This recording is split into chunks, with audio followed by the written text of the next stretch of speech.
All right. Hello, everyone, and welcome to Death and Grief Talk Live with the Grave Woman. My name is Joelle Simone Maldonado. I'm known as the Grave Woman. I am the host of this podcast slash live interview, and I am here today with Paige Gilbert and William Sinclair Moore.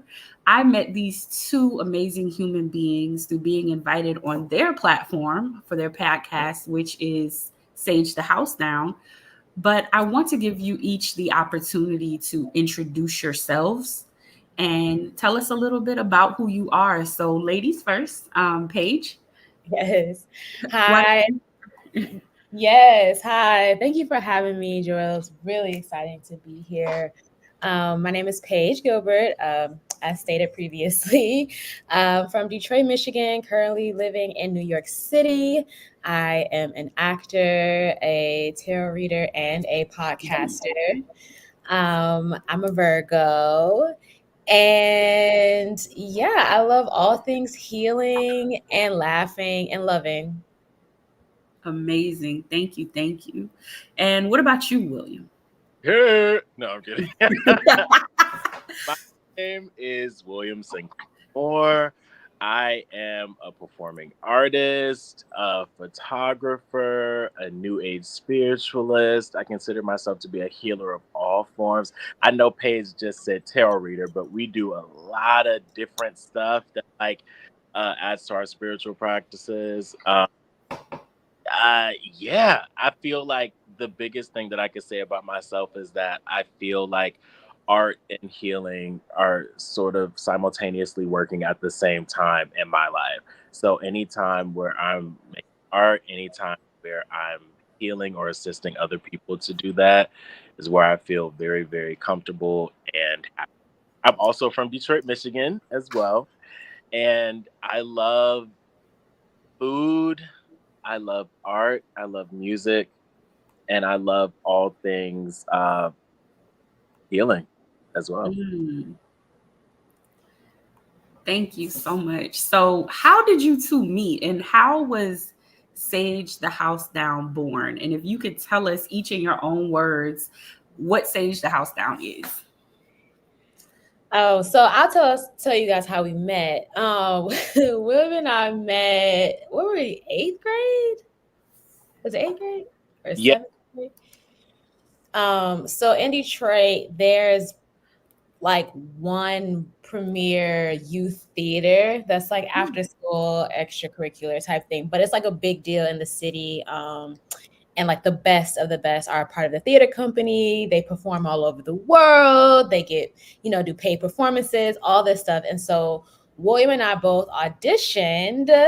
And so at the time, at first it used to be just the ensemble, which was maybe like 20 spots. And so the entire city would try to vie for these spots. So it was very competitive. But the year that William and I auditioned, they were opening up an intermediate program and then a youthville program, which was like for basically kids to who auditioned but didn't necessarily make the company. We could still do something within the mosaic sphere. And so I remember William and I, we met in our youthville class. And it was like, both of us kind of connected because we were like, we're not supposed to be here. We're supposed to be in the big company. Like, what's going on?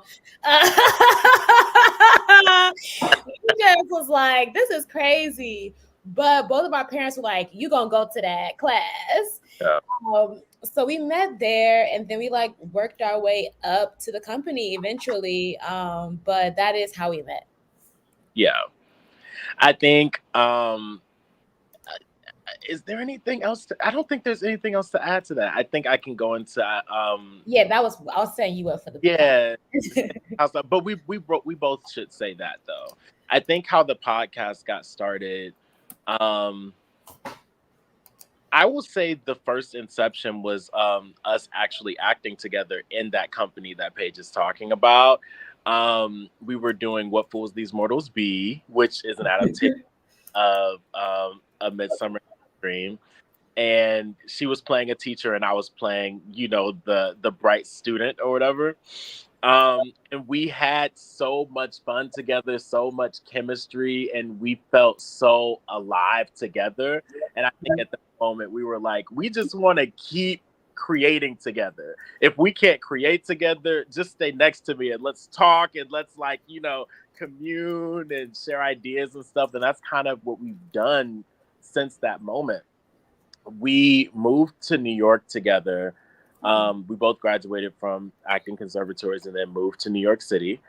Um, and I think at that time, we were both wanting to create something of our very own.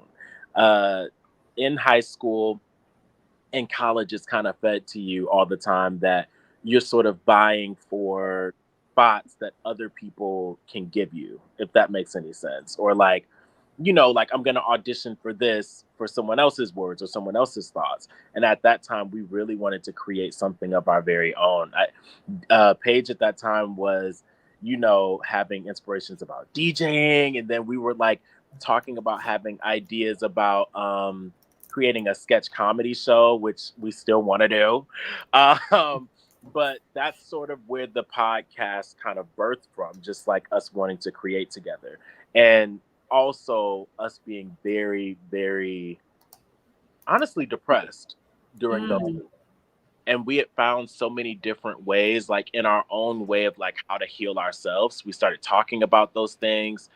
And then we started talking about like how the people who we saw at or with the resources that were readily available to us, like they didn't look like us, they didn't feel like us. Everything felt very like, and it's like, we're fun and lively, and we were looking for those kinds of people. And then we were like, we want to bring all of that, to the forefront. Paige, you take it from here, because I feel like I'm talking too much. No, it's great. I love it. I'm like listening like I wasn't there. Ooh, Oh, yeah. I really resonated with what you said, William, about there not being representation on things or like people that look like you doing what you want to do. Like that's the whole reason I do what I do, because there's a lack of representation. And that representation is important because it's like if I see someone else doing what I want to do, that empowers you. So who was the first person that you came across that had like any similarity or syncope with what you all wanted to do? Like who's that person for y'all? I would say probably like Queen Afua. And then Queen Afua's son. I just them at right, the same yeah. time. William found her son, and then I think Deepak Chopra and Tatiana Terrell was one for me. oh yeah, Tatiana Oh Terrell. my God. You said I love Tatiana. Yeah, Tatiana Terrell. Like back when we first started, like we were constantly engaging with her tarot content, and like she was doing other stuff in the but I can't remember what specifically, because like because she started doing the Akashic records later, but I can't remember what else she was doing. But I was like in it, like that was my girliana, and still is. Who else? I think that's the starter. Oh no, wait, who are you? Because okay, also the book that like changed our effing lives, A New Earth by Eckhart Tolle. That talks so much about the ego and like what it is and like what it does to your life when you have it leading your life versus like taking ownership of, blah, blah, blah. Go ahead, Paige. Go ahead. Yeah, I was gonna say that, but I was doing this because I was thinking about The Hungry Medium. Yes. For someone who we saw that was like, okay. She has a really, really beautiful story. Yeah, check her out, actually. I'm over here taking notes. You said New Earth, Eckhart Tolle, and The Hungry Medium. I'm definitely those resources out. Thank you for sharing. Yes. In thinking about this conversation, I want to go so deep here because I feel like I don't really get the opportunity to talk to people like at my age that are where you all are, right? So I guess my first question, being that you guys are performers, right? I want to talk a little bit about method acting. And I think there's so much misinformation out there about how it's dark and how it's, it changes a person. But I heard Terrence Howard describing how there's this method you could do where you go in the bathroom, you turn off the lights, and you basically invoke the character, right? You turn the lights back on, you turn them off again, and you see something different. I'm not a performer. I don't know what that means, but I want you to talk to me a little bit about that and about method acting. And I want to tie that in specifically to grief and how I think the way people perform once someone has passed away to try to be the person they were or regain some type of normalcy is a form of method acting. Oh. Okay. Whew, okay. All right. Like, okay, so let me just start with the fact that like this is, as an actor and as a spiritualist, like this is one of my favorite things to talk about, because I feel like the way that I want to merge these two worlds for me is to be someone who can like help actors. My soapbox about acting is that like I don't believe that in order to play a drug addict, you have to be a drug addict. Or in order to be a drunk, you need to like go be a drunk. And I think that like there's been this huge misconception around method acting, that method acting is like, oh, when so-and-so was playing a homeless person, they went and lived on Skid Row for 5 days. Like that to me is actually like negating craft. Like the whole point of being able to craft a character is so that you don't actually have to like do that. Now, some people feel like they need to do that, whatever, like, hey, that's you. But like, in my opinion, the way that I learned method acting is that, let's say you have a scene where you are happy. And you think about maybe like a smell or a place or a feeling or a thing that makes you happy. And so during the scene, you're imagining you're at the fair. Maybe the scene is actually at a wedding, but you're imagining you're at the fair and you're feeling that happy sensation, and you're able to like carry that happy sensation through whatever text is in the scene. So if I'm playing someone who's drunk, maybe I'm not necessarily trying to remember what alcohol tastes like. Maybe I'm trying to remember what it feels like to be sleepy, or maybe I'm like trying to feel the sensation of like tingles on my spine or something like that, and thinking of something that will like invoke that feeling. And so that's my opinion on method acting. So to go into grief and what you were speaking of, I totally agree with the fact that we are trying to recreate who we were before. And even now, like I recently lost my grandfather, and it was interesting watching my family posture for other people who were more open with their grief. Like people who would come to the viewing and they're like, oh, and like my grandmother is like, holding it in, when really it's like she's the one that really should be keeling over. But she's always been very hospitable, and she is like head of hospitality. Like that is like her face. And so throughout this journey, I've watched her. One thing she said to me that I really was like, I was shocked, because I was surprised she would even say something like this. But she says, people keep calling me and asking me if I'm okay, and I'm not okay. Don't let me say that I'm okay. And I was really proud of her for that, because she is someone who is always, I'm fine. And so I was like really a shepherd, like, hey, grandma, like, you're not, like, you don't have to say that. You don't have to tell people, you're fine. You don't feel fine. But I think it's like that calling upon experience pre death, right? Like trying to remember that person and like grabbing that person and like putting it on. But I'm very curious about what happens when we meet who we are after that.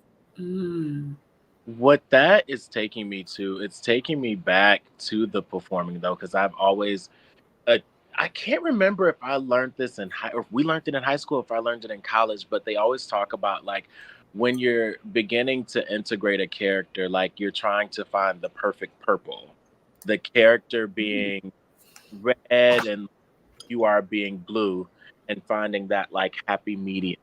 That's Mm. why, like, if me and Paige were to play the same character, that character would be vastly different because, like, we have two very different lived experiences.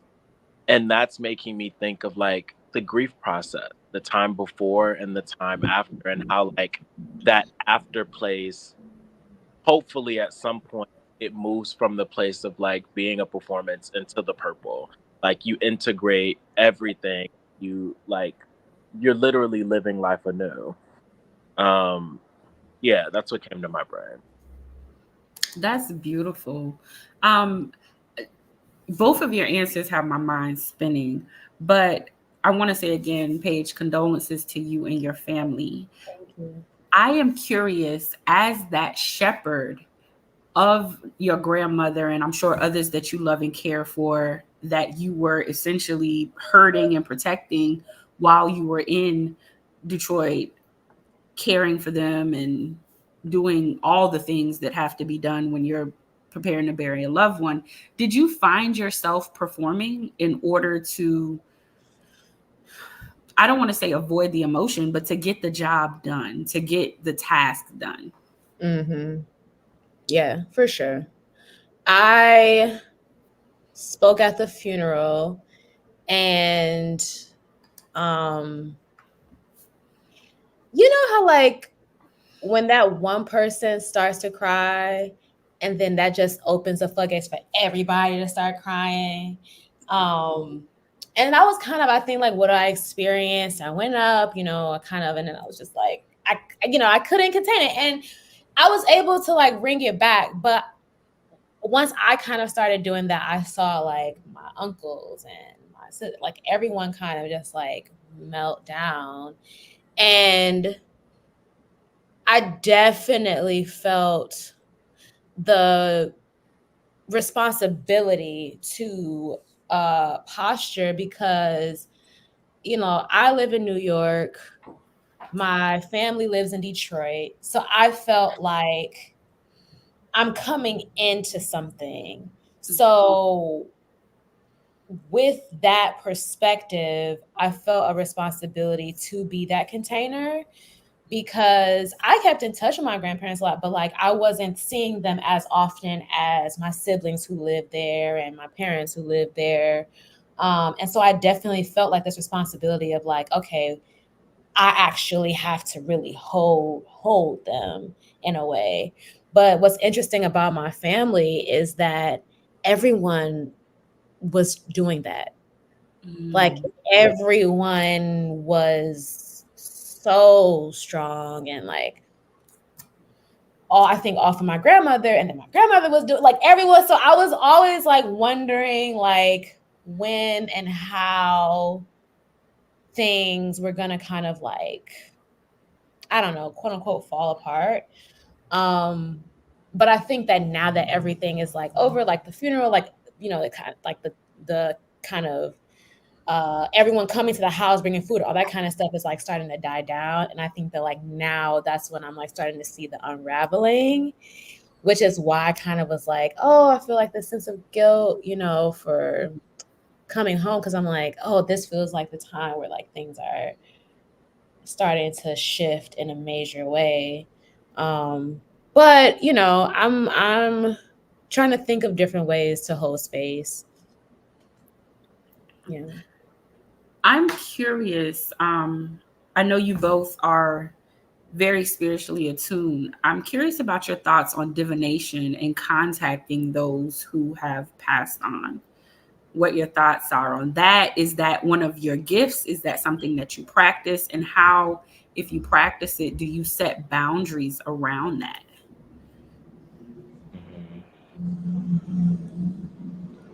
You want me to go?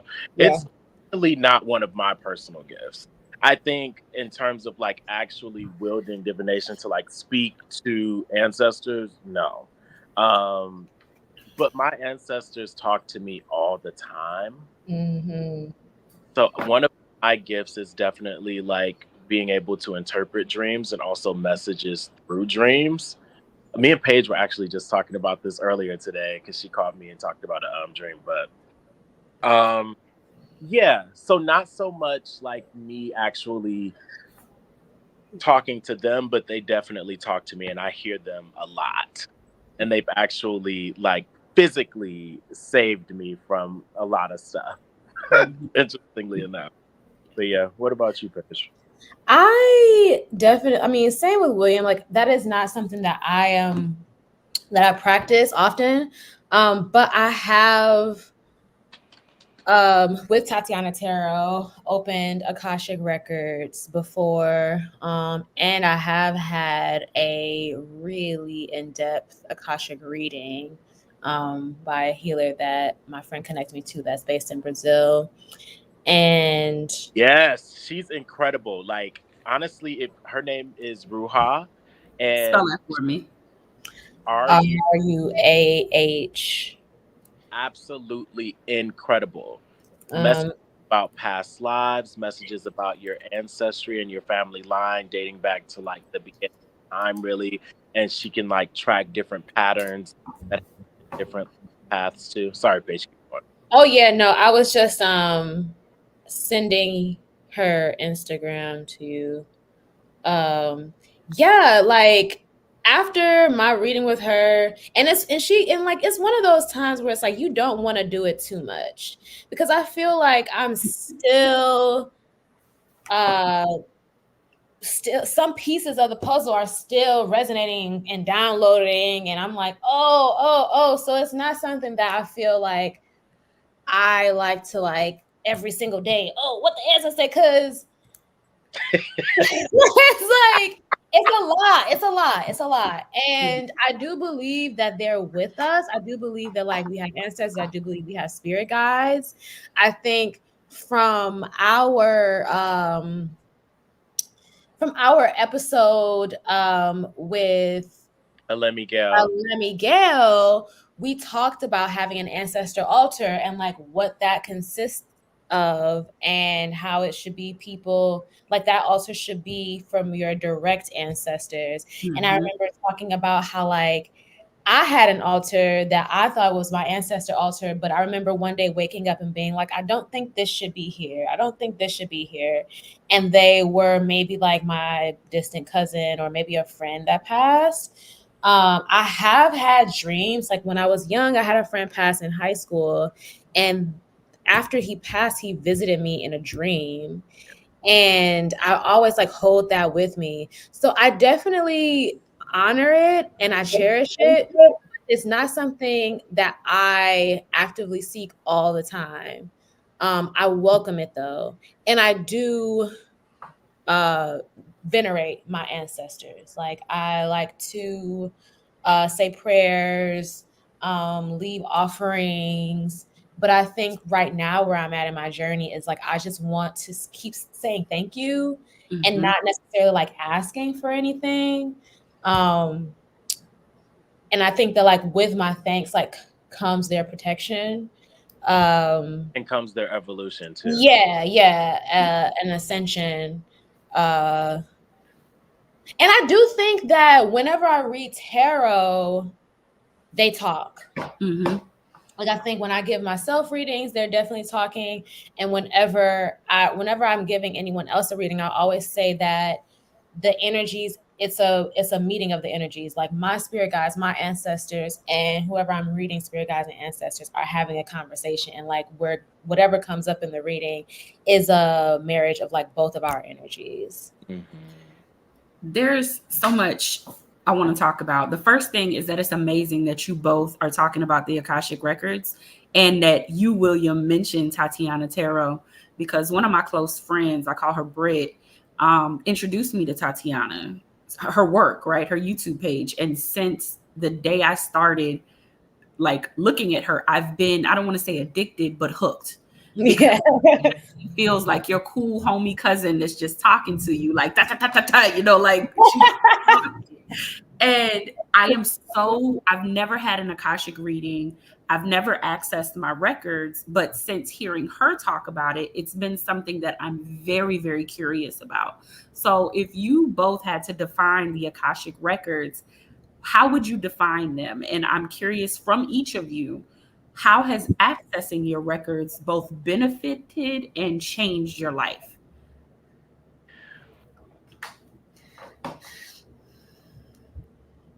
My Akashic Records reading for me was very much so just affirmations that I felt my entire life. Okay. I don't feel like anything was a surprise, but Okay. everything felt like one thing that Ruha told me was that my mother had been my mother for many different cycles of life. Mm. Versus with Paige, her mother had been her sister, and how that can sort of like it's sort of like it's in the dynamic of the thing, and you feel it. Like and also one thing that Ruha said about me was that inside other lifetimes there were things that happened to me, and my mother had Mm. to shield and protect me. And she was like, that's why in this life, nothing's gonna happen, but she's so protective because she's experienced those losses before of you, Mm. which is so interesting. What I'll say about them is I feel like they're enlightening, they're affirming. I find it. But affirming. And it just feels like they're sort of like reading your insides, almost like reading your DNA. It's because when you are affirmed, it gives you confidence in your path, and the way that you're walking. Even specifically, she was like, in other lifetimes, I had been like super tied to one religion, like Mm. this leader in those, and just very like firm, stance or whatever. She was like, in this lifetime, it's supposed to give very free. You use some of this, you use some of this, you use some of this, and you sort of like create your own spirituality, your own religion, so to speak. And that's sort of what I already felt anyway. But that being affirmed makes me feel like I'm doing all right. Everything's okay. Yeah. I also would say the first time that I had it, it was very draining on the body. I remember Really? Oh, yeah. Ruha said before she started, she was like, grab yourself a bottle of water. Oh, look at you, you got your water. Grab yourself a bottle of water and then like give yourself time to rest afterwards because it's very intense, especially the first time. It felt like all the energy had been drained. Yeah. And so, just to give some context, because I know if I were listening to this 6 months ago, I'd have no idea what we're talking about. But my understanding of the Akashic Records is that it's this almost non tangible, I want to say spiritual, but that's such a limiting word, account, record, access to every thought, every being, every thing that has ever existed. And through meditation, sometimes guidance, sometimes a reading, there are people that can access this information. And it's applicable not only to your physical being, but to, for example, certain or land, a tree, organic and inorganic substance. Would that be an accurate description in your opinion? That's a great Yeah, I definitely would agree with that. And There's also no limitations on time. Or right. It's not like past, present, future. It's beyond our conception. Yeah, it's constantly flowing, constantly moving, and it can constantly change based on our personal perspectives.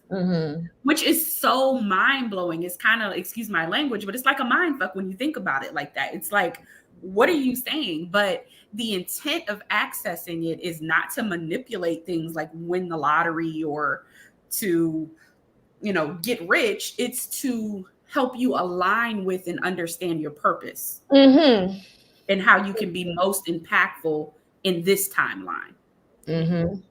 I'm curious about your experience, Paige. Yeah, I'm glad that you said that, because what I was gonna say was that one of the most important one of the most important facts about my Akashic Records journey is that I started it in the pandemic, specifically in the lockdown.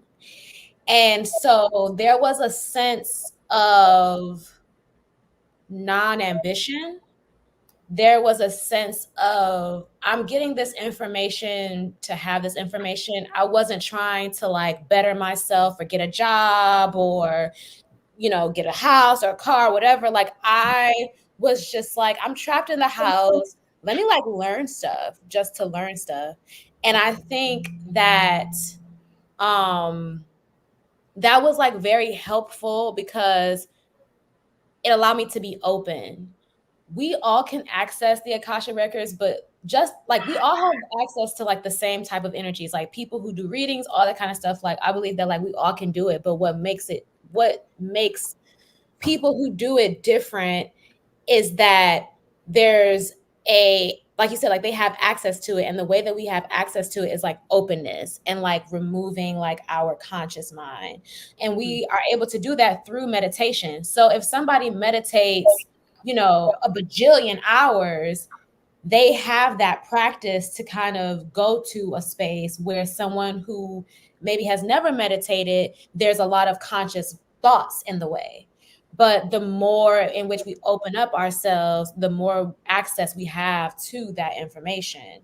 So I think I had my reading with Ruha first, and it was very magical because a lot of the information was about how I came from like a village of women. A lot of the village that I came from of women, like they had to give up their children. And there was like water, there was all these things. And like William said, I was like exhausted after I had a nap and I was out for a while. And in that nap, I literally like levitated. Like I had a vision of me like levitating. And there, like, I feel like, especially with stuff like this, I try not to analyze it too much because I think that there's like a knowing about it that is more helpful than me trying to be like, okay, so does that mean that on the 4th of July, I'm going to come from a bit like, there's like a part of me that wants to do that with the information. You know what I mean? Like, okay, so that means I'm going to get married. Like all these things. That's like, but I think it's best to kind of like walk with this sense of protection and knowing, and like you said, more information about like what is my purpose in this lifetime. So like knowing that in a past life, me and my mom were sisters, that makes sense to me because my mom had me very young. And essentially, we did grow up together. And a lot of the time she complains like, oh, you think you my mama. And I'm like, well, the dynamic that we have in this lifetime is like informed by the dynamic that we've had in previous lifetimes. But I think essentially it all ties into my belief of evolution. And so I believe that we all, are in these earth suits to like learn these lessons so that we can continue to ascend and ascend and ascend and ascend until one day we don't have to come back to earth. So the Akashic records and readings like that, for me, give me more information on how I can better perform in this earth suit, like how I can like work this computer, right? And how I can like, it's like I like to think about my brain as a computer, like, okay, some programs you can delete, some programs you get to download, right? Like you download ad blockers or you delete viruses out of the computer, you learn how to type, you learn how to like code and all these different things. So it's really just like upgrading my technology and how I can be better in this go round so that maybe next go around, if I'm here again, I'm different, I'm doing it better. And also, people who have come before me, what we learned in our episode is that, like, with ancestor veneration and stuff, it's like some people pass and, like, in our heads, we're like, oh, okay, like they just go straight up to heaven. And some people may. And sometimes people pass and they may be like pooling around in like one level. And so, like, us sending them light, us um, learning more about ourselves, us opening up to knowledge can help them, send them energy to go up and up and up. Just like we're asking for them to send energy down here, we can also send them energy, you know, where they are so that they can use that to continue their journey because they're still traveling, right? Like, Right. it still like goes on and on and on. And so I think that the Akashic Records is a tool for that, right? For us to get energy, for us to give energy back. Because if we know these things, then we move different, right? Like William knowing, like, oh, I was a strict priest in my past lifetime, and now my lifetime is more about freedom. That's going to inform him to be conscious of locking himself in a box or maybe feeling religious guilt or you know, knowing that like his mother has been his mother in a lot of lifetimes. That allows for him to give him grace if he feels like she's being overprotective. Like, that is something that he now knows, like, oh, okay, there's a lot of energy being poured into this dynamic. She's not just being overprotective just because it's like that's what she feels is her job in this lifetime. But my job is to be free. So how do I hold that grace for myself and for her and like choose to communicate differently or make different decisions and really acceptance as well. I think a lot of the times when we're on this earth, we spend a lot of time like fighting against what is and trying to like, you know, outbox the things that we were given. But when we find like rest and acceptance, there's like a different grace about us, I think. I really wanted to tap back in on what you were talking about after someone passes, and uh, Alemi Alemi Gale. Please follow her as well. She's incredible. She's based in New Jersey. Mm-hmm. Her Instagram is Yayeo Botanica. Say Um, that again but for me. Yayeo Botanica. So it's YEYEO Botanica Botanica. She has so much information about like spiritual baths, candles, ancestors, all that. But talking about how people often try to connect to their ancestors and ask them for things like right after they pass. And in that moment, they might still be a fetus. I don't think this part made the podcast, but she was talking about how once they pass, it's almost like imagine this like baby spinning and growing inside the stomach. And what we do on this plane feeds them and feeds their life energy so that once they do ascend, they may help us. But they might be in a place where they cannot give us any assistance right now. Like, you know what I mean?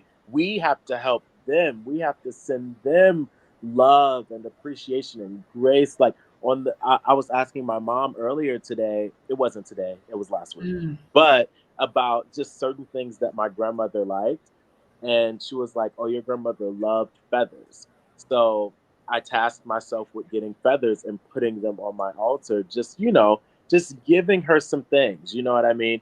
She also what let me also talked about like being mindful of um, time and also cause. Yeah, like how they passed. Yeah, that was a thing too. Um, Working the altar based on that, all that information. But yeah, I really wanted to say that because I remember that visual. I wish it would have made the pot, but that visual was so helpful to me. It's like, oh, like they're literally being born again, and like if until they have like reached a place, because I think she said almost like a year after they pass, that's when you can really start working with them. But before then, they're not in the place. You are blowing my mind on so many levels, because as you both were speaking, especially you, William, with what you just said, something in my spirit clicked as to why, especially we as African lineaged people, celebrate death.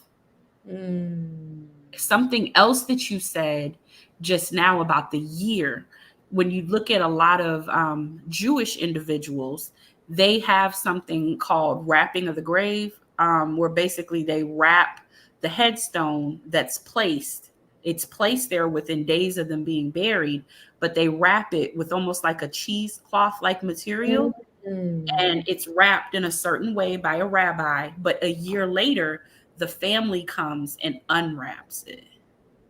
And shrouding the grave, that's what it's called. I'm sorry. But it just makes sense as to why people, a lot of spiritualists say you don't necessarily start to venerate immediately after someone passes away. I am curious from both of you, when did you realize that you were spiritually gifted? And when did you embrace that? Was it like an immediate embrace, or did it take time to work into?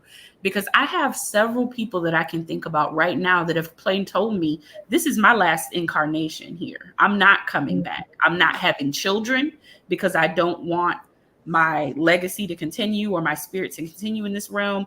I even some men that I know, they're very particular about the manner in which they have sex, because they don't want they don't want to deposit their seed anywhere. Wow. That's powerful. Very. I'm trying to think about. There are a few different moments in my life, but when I was younger, like, I don't know, maybe between the ages of like 8 and 10, I used to sleepwalk. And actually in my grandma's house, in my papa's house, where he passed away, but I used to sleepwalk a lot. And I would like have like full conversations with like spirits like in the house. And I was never like scared or anything. I remember the only time that it got scary was because like my grandma used to set an alarm, and I remember the alarm went off because I was like walking around the house or whatever. And then that kind of passed, whatever. I pack it up. I don't really like carry that with me. Fast forward to around college. That's when I saw my roommate because my mom always used to like play with tarot with her friends and stuff at home. She was never like a tarot like reader like for work or anything, but it was just something that was around. And I grew up in like a very like Erykah Badu era-esque Jill Scott household, incense burning, head wrap, very like, all of that. De La Soul. So like that was definitely like already inherently my vibe. But then when I got to college, I saw my roommate had the same tarot deck that my mom had, which kind of like got me back into tarot. But we also had this math class. And in the math class, we would like put on masks, like Commedia dell'arte masks and stuff like that, and like kind of like inhabit like archetypes through the mask. And so I remember we had this assignment where we had to stand in front. Someone was standing behind us, making a shape. And like our task was to like close our eyes and feel energy and kind of like make the shape that's being made behind us.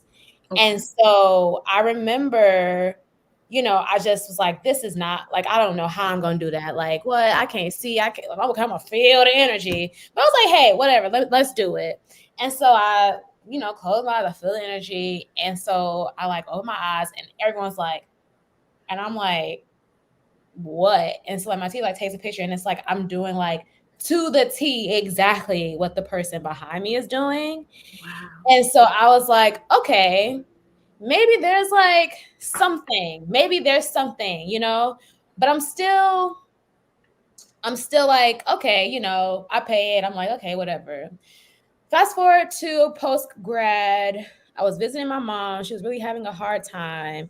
And I remember I just like placed my hand on her back and I was like, you know, and she was like, oh my goodness, like I swear, like you have healing hands. Like I just you putting your hand on back, like I feel energy, like I feel better. So then I was like, okay. And I think that was around the time William and I were living together.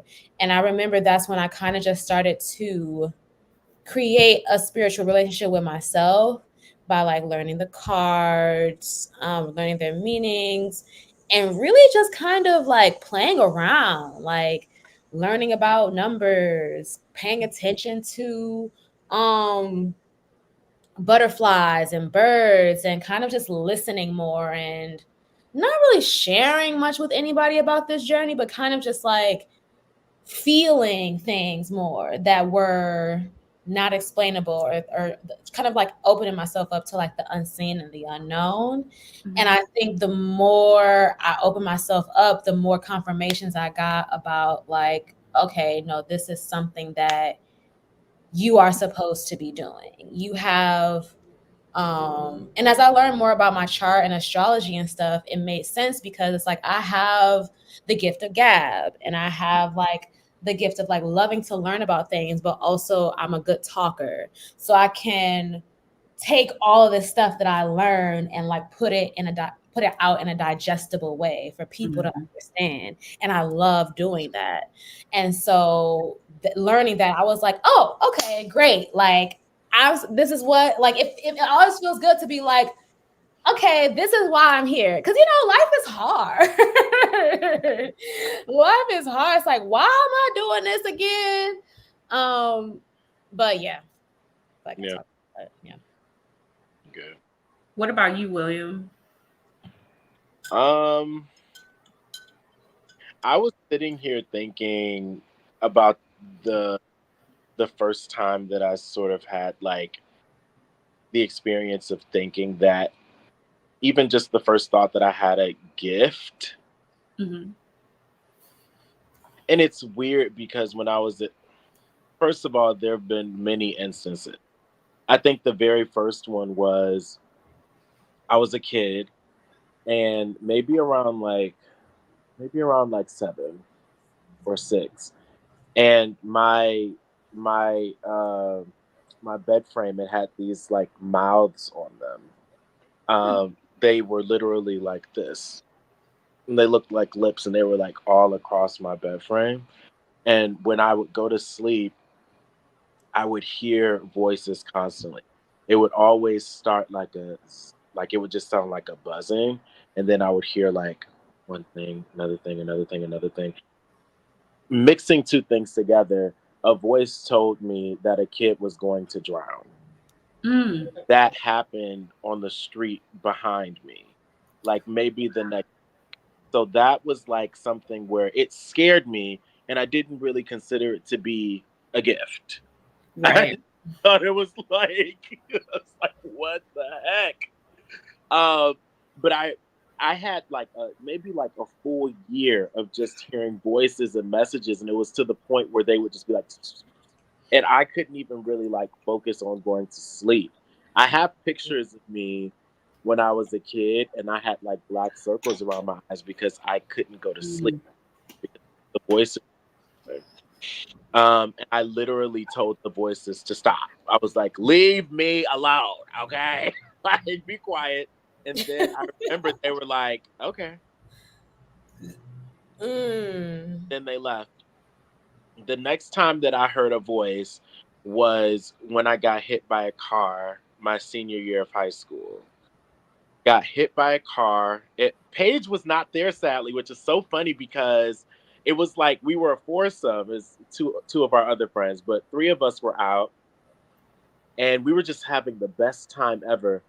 The car runs a red light and it goes boom, and it like I literally fly over the car, flip over, and I land on my back. The only thing that, so we were coming from rehearsal. We were doing a musical at the time. My whole book bag, I had a really long camper book bag, which I hated. and it was the book bag that my mom bought me, whatever. But it was filled with clothes, so I had like a cushion Cushion. on my back and on my head. And when I went to the doctor, they were like, "If you didn't have that book bag on, your skull would have went bop." Mm. So it's just crazy to think. I always think about that like rehearsal clothes from a show that I was doing like saved my life. But while I was flipping over the car, I heard my ancestors literally be like, "No, Mm. literally no." And then I didn't know what was happening because my body was like stiff. And then as I heard that no, I kind of like my body like flipped a little bit, or it like turned to where it was like positioned perfectly to where I fell flat on my back. Mm. Um, that was when I started to think, oh, I can hear stuff. Mhm. I hear stuff, and I'm also protected. Um, I'm trying to think. After that, when I actually started practicing and like using different divinations to get into the gifts for real, wasn't until like I graduated college. It's so interesting because the more I think about like acting and stuff, there was so much stuff that we would do in acting school that was like sharpening my spiritual gifts without me even really knowing it. Like when I think about some of the stuff that we were doing in movement class and like just feeling for things that aren't there. And even gosh, earlier when we were talking about like method acting and talking about like inhabiting different characters and how like one of my teachers used to tell me that you can kind of take on one specific thing that the character has and you Mm. can sort of fall into that and melt into it, so to speak. So if you have a character who walks like this, that's already something. You already know that there's going to be like tension here. What does that do? What does that do to the brain? How does that like melt through the whole body? What does it do to the mouth? And then you start like inhabiting like what it is that that character is even saying, what it's doing. Paige, have you ever done a situation? Because I feel like I don't know how you work now, but I feel like when we were younger, we were both very outside in. Yeah, I Okay, definitely work outside in. What's yeah. Outside in is like working from like a physical place of a character. So like let's say if somebody talks like this, that's where you would start first. There are some actors who sort of work inside first. So they figure out the emotional life of the character and what's going on through the text, and then that bleeds to the outside Yeah. got you? on So like how sometimes like I'll find a character from like, oh, I feel like this character likes to dance. And I'm like, oh, that's gonna help me like make sense of a line because I'm moving yeah. versus making sense of the line and then figuring out the movement. One experience that I had with really getting into a character, one of my sophomore year acting teacher, he had us do like a 30-page character package. And a part of that was doing like a really, really long free write character. Like we had to get a journal and like write as the character, like different experiences and stuff like that. Even that was like super helpful with like honestly tapping into all of the different characters that we have access to. That's one thing. I used to think that like people had limitations, even like there were certain things that we could and couldn't do. And what I've discovered through acting and also through life is that anybody can do anything. Mhm. Anybody can do anything, and we have access to everything and everyone and every characteristic if we're open to it. Mm-hmm. Yeah. Do you guys use your Akashic record access ability to tap into the characters that you portray? Okay, so I did A Raisin in the Sun. I played Beneatha, and I like through research and stuff like that, I learned that like Beneatha is kind of like an homage to Lorraine Hansberry. Like she kind of like wrote that character as like herself a bit.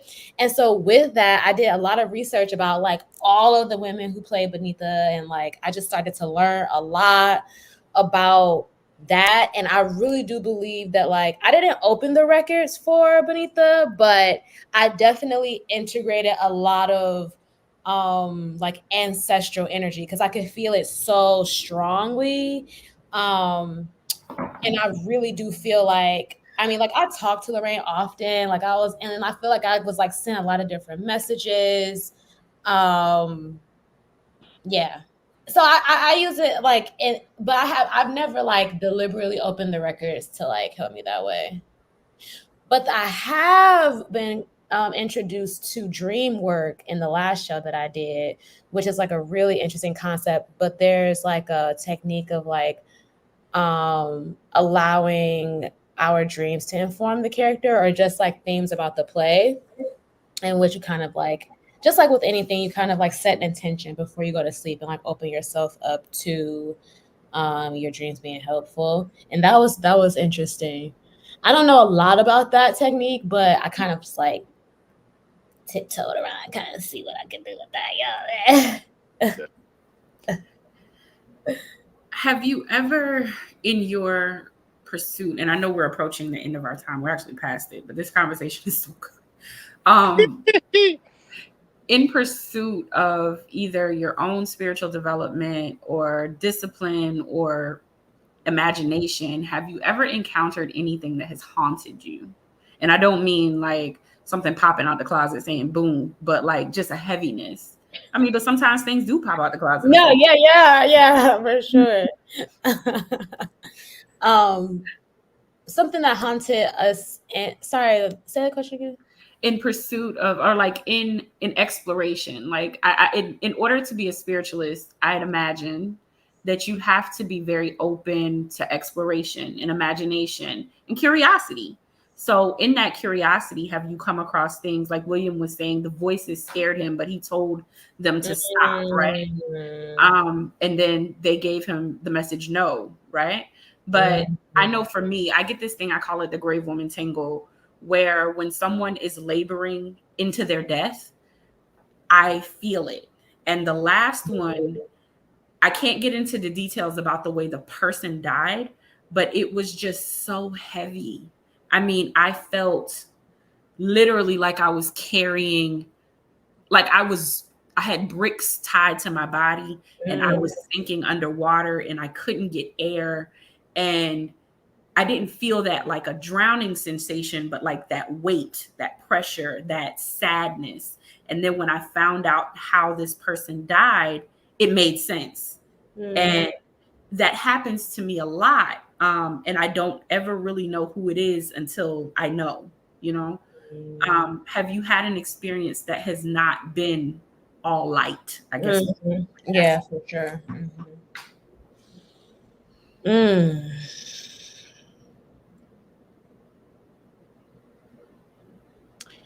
I tend to feel people's energy in person. Like when I meet someone and their intentions aren't well, or they are carrying ill will towards like me or like anyone around me, or just in general, or they're carrying like darkness around them, like I immediately can like see and feel. And then I'm like I put up like a block.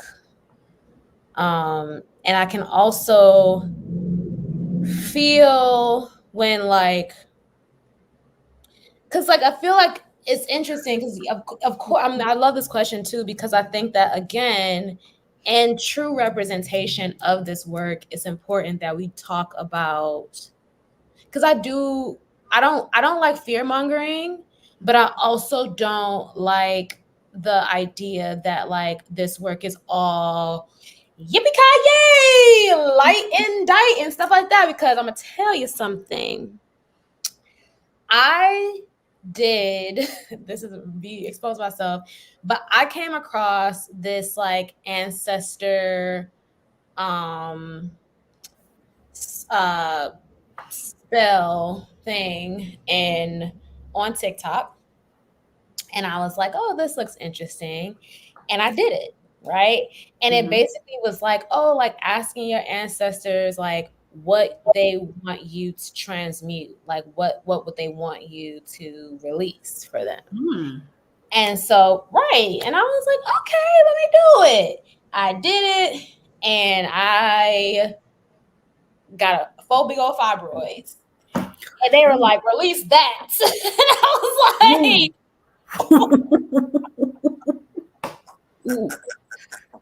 that was none of your business, huh?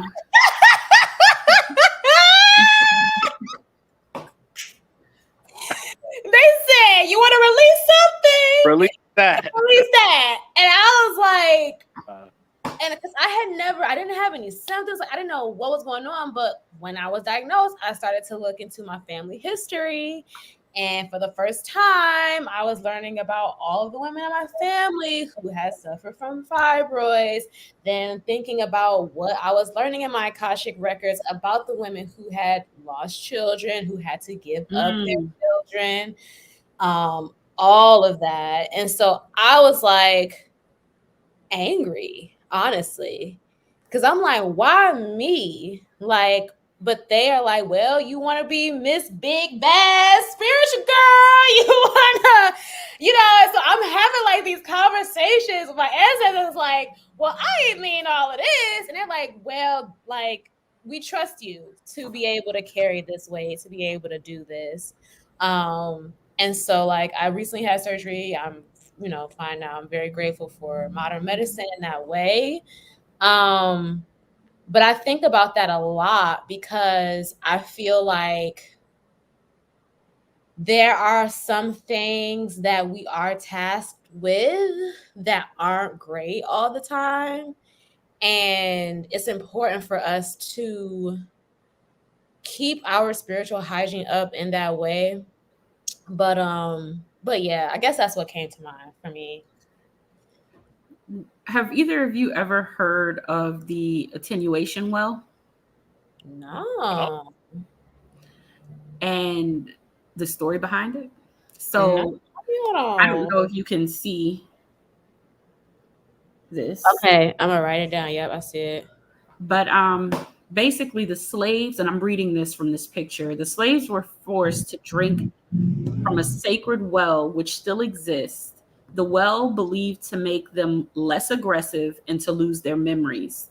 It is located at the, and I'm going to mess this word up, Girbutha Sea Branch, and I can't see the second word, lagoon, directly opposite basically that point of no return.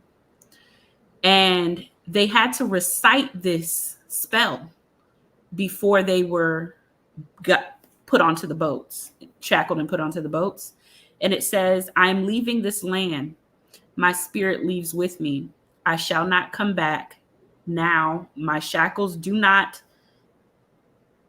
break.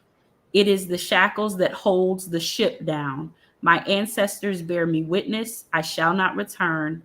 This land shall depart. My soul does not revolt. My spirit goes along with me.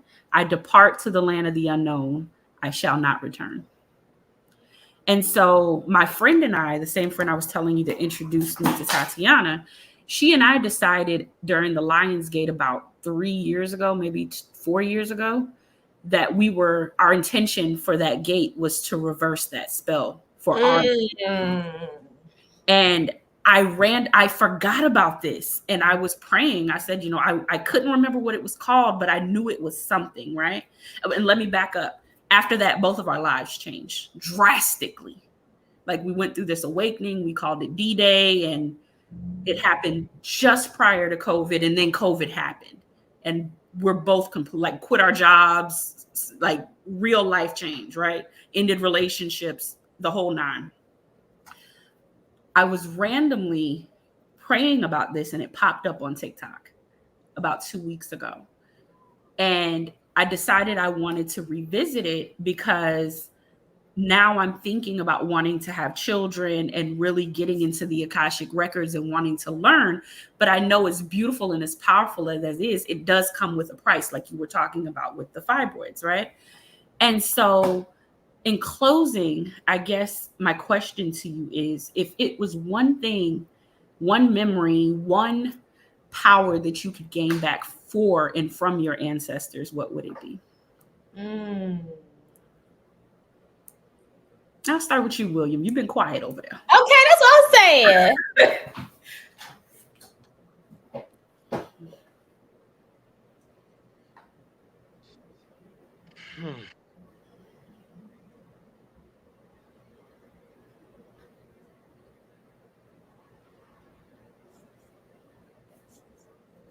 Can you repeat the question one more time for me? If it was one thing, gift, ability, something that was taken from your ancestors, and we're talking specifically as it relates to that attenuation well and spell, that you could get back, what would it be?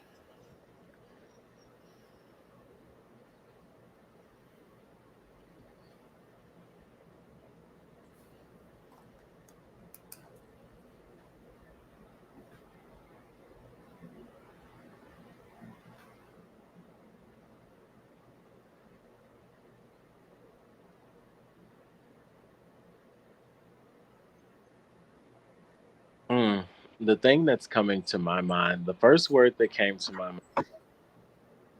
mind was imagination. And I really feel like my grandma told me that. I feel like my ancestors had such a beautiful way of creating goodness in their lives, even in the midst of strife, creating fun, creating knowledge, things for people to, and the people around them, community even. I feel like the imagination is all in that. I feel like I rely so much on what's directly here and not just like the freeness of my imagination. I would take I love that. I feel like I would say connection to the land. I really would love to call back the ability to grow and cultivate the land, food. You know, we came to this country and we literally made it fertile when it was not fertile. And now, like, I try to have a green thumb, buy a plant. It don't be living. So to be able to just get like just that knowledge to know like how to grow everything and make it fruitful. And I mean, with that, I'm unstoppable. I don't need nothing, just me and a land. I could do anything. I think mine, and I try to be intentional about it, and it's part of the reason I always try to wear red lipstick, is the power of our voice. I'm of Gullah Geechee descent, and what they did to us was put the iron in our mouths, because just from a slight whistle, we can incite a riot. And we had the power to speak things to life and speak things to death instantly. And so I try to be very intentional about the way that I use my mouth and my words. And I almost wear the red as a form of rebellion against being silenced. I love talking to y'all. Y'all gonna have to. Can I also say I looked up the untold story of the attenuation well, and it's my like this specific article, the first one that popped up for me. It's my birthday, December 7th. So I just I want to thank you for sharing that. Now I want to share that.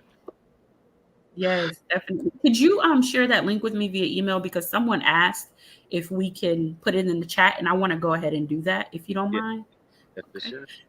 And while he's doing that, Paige, would you mind telling us where we can find Sage the House Down, how we can find you and William, Oh, and yeah. contact you?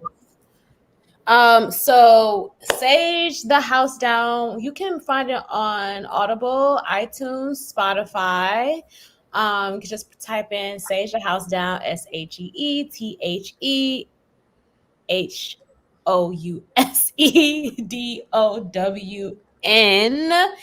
And our Instagram is Sage the Collective. We were recently featured on Essence. So you can also go and look at that. Google Essence, Sage the House Down. Yes, on Stage Collective, which is really fun. If you want to do a deep dive, you can go and look at our lives before we started working with Audible, where we would do very much like this format that we're doing with the Grave Woman here, and we would have conversations. So we have a lot of archival material there. So yeah, check us out, support, like, subscribe.